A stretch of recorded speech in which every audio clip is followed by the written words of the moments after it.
మరికొద్ది నెలల్లో లోక్సభ ఎలక్షన్స్ రాబోతున్నాయి. మరోసారి దేశవ్యాప్తంగా బీజేపీ భారీ మెజారిటీతో ఈసారైతే 400+ ఎంపీ సీట్లు గెలవాలని టార్గెట్ పెట్టుకుంది. కానీ సొంతంగా కనీసం 350కి పైగా ఎంపీ సీట్లు గెలుచుకుంటుందని రాజకీయ విశ్లేషకుల అంచనా. కాకపోతే తెలంగాణలో బీజేపీ పప్పులేమీ ఉడకవు. బీజేపీ తెలంగాణలో 10 ఎంపీ సీట్లు గెలుస్తామని టార్గెట్ పెట్టుకుంది. మొన్న జరిగిన తెలంగాణ అసెంబ్లీ ఎన్నికల్లో 10 ఎమ్మెల్యే సీట్లు గెలుచుకోలేని బీజేపీ రాబోయే లోక్సభ ఎలక్షన్స్ లో 10 ఎంపీ సీట్లు ఎట్లా గెలుచుకోగలుగుతుంది అనే ప్రశ్న రాజకీయ విశ్లేషకుల నుంచి, ప్రతిపక్ష నాయకుల నుంచి మొదలైంది. బీజేపీ తెలంగాణ లోక్సభ ఎలక్షన్స్ లో టార్గెట్ రీచ్ అయ్యేందుకు కావాల్సిన అభ్యర్థులు ఉన్నారా? అసలు బీజేపీ తరపున లోక్సభ ఎలక్షన్స్ లో పోటీ చేయడానికి ఎవరైనా ఆసక్తి చూపుతున్నారా అని బీజేపీని విమర్శిస్తున్నారు. కాకపోతే బయటి వాళ్లకు ఇంకా అర్థం అవ్వని విషయం ఏంటంటే, బీజేపీ ఎంపీ టికెట్స్ కోసం విత్ ఇన్ ద పార్టీలో పెద్ద రగడ మొదలైంది. ఇక ఆల్రెడీ కొంత బీజేపీ ప్రభావం ఉన్న ప్లేస్లో అయితే బీజేపీ నుంచి ఎంపీగా పోటీ చేసేందుకు టికెట్ కోసం కేంద్ర అధిష్టానంతో ఇప్పటి నుంచే మంతనాలు మొదలు పెట్టారు. సో బీజేపీలో ఎంపీ టికెట్ల పంచాయతీ గురించి మీకు డీటెయిల్గా చెప్పబోతున్నా. కొంచెం ఈ వీడియోను చివరి దాకా చూడండి. వచ్చే లోక్సభ ఎన్నికల్లో మెజారిటీ సీట్లను కైవసం చేసుకునేందుకు సిద్ధమవుతున్న తెలంగాణ బీజేపీలో ఎంపీ టికెట్ల కోసం తీవ్ర పోటీ నెలకొంది. ఈసారి లక్ష్యంగా 10+ పెట్టుకున్న పార్టీలో ఆశావాహుల సంఖ్య భారీగా ఉంది. ముఖ్యంగా కొన్ని స్థానాల్లో అయితే 3 నుంచి 4 పోటీ పడుతున్నారు. దీంతో ఆయా స్థానాల్లో టికెట్ ఖరారు అనేది పార్టీ అధిష్టానానికి తలకు మించిన భారంగా మారింది. అయితే అసెంబ్లీ ఎన్నికల్లో మాదిరిగా ఆశావాహులు ఎవరైనా అప్లై చేసుకోరాదని, తామే సంబంధిత పేర్లను అధిష్టానానికి పంపిస్తామని రాష్ట్ర నాయకత్వం స్పష్టం చేసింది. కానీ తమకున్న పరిచయాలతో ఇటు ఢిల్లీ లెవెల్లో అటు రాష్ట్ర హైకమాండ్తో మంతనాలు సాగిస్తున్నారు. బీజేపీ సిట్టింగ్ స్థానాలను మినహాయిస్తే దాదాపు 9 నియోజకవర్గాల్లో పెద్ద ఎత్తున పోటీ నెలకొంది. సీనియర్ల నుంచి ఇటీవల పార్టీ మారి వచ్చిన వారు కూడా పోటీకి సై అంటున్నారు.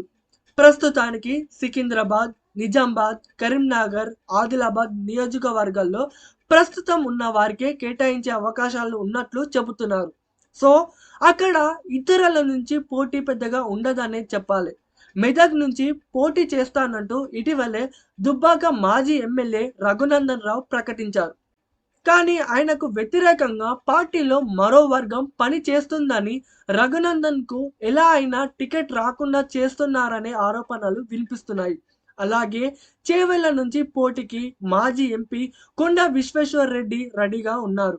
కానీ మాజీ మంత్రి దేవేందర్ గౌడ్ కుమారుడు వీరేందర్ గౌడ్ కూడా అదే సీటుపై పట్టు వదలకుండా ప్రయత్నిస్తున్నారు. ఈయన గతంలో చేవెళ్ల నుంచి టీడీపీ టికెట్ పై పోటీ చేశారు. దీంతో ఈ ఇద్దరిలో ఎవరికి సీటు దక్కుతుందనేది ఆసక్తికరంగా మారింది. ఇటు భువనగిరి సీటు తనకే వస్తుందనే ధీమాతో మాజీ ఎంపీ బూర నరసయ్య గౌడ్ ఉన్నారు. అయితే గత ఎన్నికల్లో బరిలో దిగిన భువనగిరి జిల్లా అధ్యక్షుడు శ్యామ్ సుందర్ రావు ఈసారి కూడా పోటీకి ఆసక్తి కనబరుస్తున్నారు. మరోవైపు మహబూబ్ నగర్ సీట్ పంచాయతీ హైకమాండ్ కూడా తీర్చలేని విధంగా తయారైంది. ఈ సీటు కోసం పెద్ద సంఖ్యలో అభ్యర్థులు పోటీ పడుతున్నారు. బీజేపీ జాతీయ ఉపాధ్యక్షురాలు డీకే అరుణ, మాజీ MP Jithender Reddy, BC commission మాజీ సభ్యుడు ఆచారి మధ్య తీవ్ర పోటీ నెలకొంది. ఒకవేళ డీకే అరుణకు గ్రీన్ సిగ్నల్ ఇస్తే జితేందర్ రెడ్డి పార్టీ మారే సూచనలు కనిపిస్తున్నాయి. దీంతో పాలమూరు టికెట్ ఈసారి ఎవరికనేది చర్చనీయాంశంగా మారింది. ఇక కమ్యూనిస్టులకు కాంగ్రెస్ కు కంచుకోటగా మారిన ఖమ్మంలో కూడా బీజేపీ తరపున పోటీ విపరీతంగా ఉంది. బీజేపీ తరపున ఖమ్మం నుంచి పోటీ చేసేందుకు పలువురు సీనియర్లు ప్రయత్నిస్తున్నారు. పొంగిలేటి సుధాకర్ రెడ్డి పేరు వినిపిస్తున్నా ఆయన పోటీ చేస్తారా లేదా అన్న దానిపై స్పష్టత ఇంకా రాలేదు. పార్టీ జిల్లా అధ్యక్షుడు రంగకిరణ్, గల్లా సత్యనారాయణ, గరికపాటి మోహన్ రావు పేర్లు కూడా వినిపిస్తున్నాయి. ఇటీవల ఆర్ఎస్ఎస్ నుంచి పార్టీలో చేరిన వినోద్ రావు కూడా పోటీ చేయాలని గట్టిగా ప్రయత్నిస్తున్నారు. లోక్సభ ఎన్నికల్లో అందరి దృష్టిని ఆకర్షించే సెగ్మెంట్ అయిన మల్కాజ్గిరి నుంచి బరిలోకి ఎవరు దిగుతారనే దానిపై ఉత్కంఠ నెలకొంది. ఈ సీటుపై కన్నేసిన బీజేపీ జాతీయ కార్యవర్గ సభ్యుడు ఈటెల రాజేందర్ తన వంతు ప్రయత్నాలు చేస్తున్నారు. ఇప్పటికే ఢిల్లీలో మకం వేసిన ఆయన హైకమాండ్తో మంతనాలు సాగిస్తున్నారు. ఈటెలతో పాటు పి మురళీధర్ రావు, పేరాల శేఖర్ రావు, ఎన్ రామచంద్రరావు, కూన శ్రీశైలం గౌడ్, వీరేందర్ గౌడ్, సామ రంగారెడ్డి, మేడ్చల్ జిల్లా అధ్యక్షుడు హరీష్ రెడ్డి వంటి వారంతా మల్కజ్గిరిపై ఆశలు పెట్టుకున్నారు.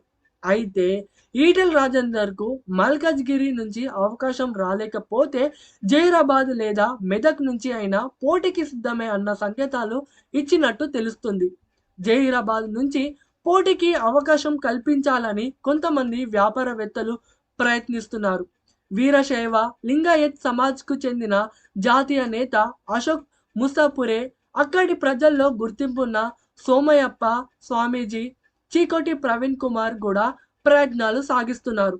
వరంగల్ ఎంపీ టికెట్ విషయానికి వస్తే ఇక్కడి నుంచి బరిలోకి దిగాలని ఎంఆర్పిఎస్ అధ్యక్షుడు మందకృష్ణ ఆశలు పెట్టుకున్నారు. సీటు ఖరారు చేస్తే బీజేపీలో చేరేందుకు సిద్ధంగా ఉన్నట్లు తెలుస్తుంది.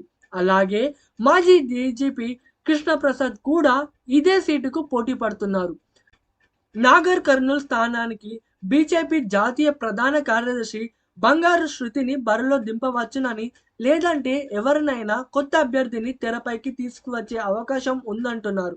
హైదరాబాద్ ఎంపీగా ఎమ్మెల్యే రాజాసింగ్ను పోటీ చేయిస్తే అనూహ్య ఫలితాలు సాధించవచ్చనే చర్చ పార్టీ వర్గాల్లో జరుగుతుంది.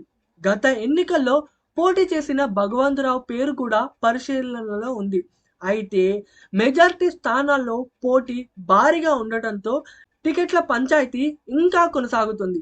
కేంద్ర హోంమంత్రి అమిత్ షా రాష్ట్రానికి రావాల్సి ఉన్నా ఆయన పర్యటన వాయిదా పడటంతో కొలిక్కి రావడానికి మరికొన్ని రోజులు పడుతుందని చెబుతున్నారు.